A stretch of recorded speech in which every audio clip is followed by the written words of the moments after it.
Bonjour à tous, je suis Bernard, référent du GNSA du Compiègnois. Je viens ici compléter la vidéo que Thomas a enregistrée et publiée la semaine dernière ici dans le parc du château de Compiègne. Il évoquait un hêtre pourpre, on n'a pas eu le temps de vous le montrer, voilà je le fais.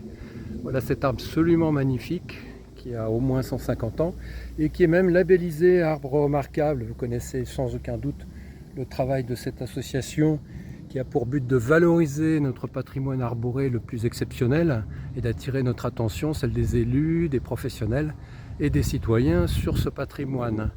Et donc je vais vous le montrer en vous expliquant par l'exemple aussi quelques petites choses que Thomas a déjà développées, mais que je vais du coup vous présenter sur cet arbre-là. Donc je m'approche de son tronc, je vais pénétrer sous son pied, qui est même, on va le dire, sa propre canopée.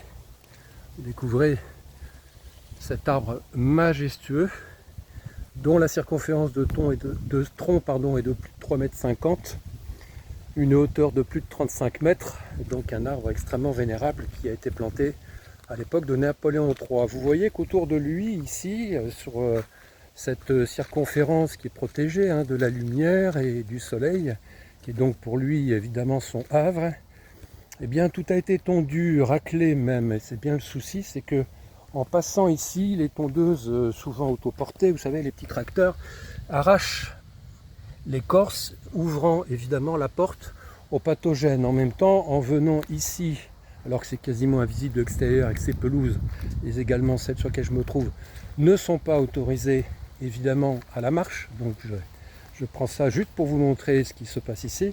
C'est que la terre est à nu, il n'y a pas de pousse d'herbe, il n'y a pas donc d'insectes qui viennent ici également pour protéger le sol et se répartir la richesse au sol. Les feuilles tombent extrêmement peu et sont évidemment ramassées, donc il n'y a pas de constitution de litière et d'humus. On est sur un sol extrêmement rigide qui est fréquenté. Il suffirait de laisser en fait l'herbe se reproduire sur les 6 mètres à peu près de rayon qu'il y a entre le tronc et la base de cette circonférence, pour que les choses aillent beaucoup mieux pour cet arbre vénérable et lui assure la pérennité évidemment éternelle, on l'espère, à laquelle il a bien droit.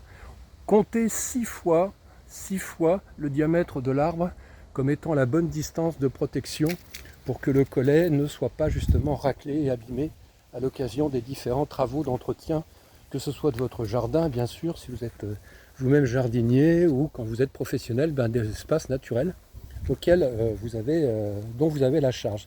Donc merci pour cette vidéo, merci de votre écoute, à bientôt.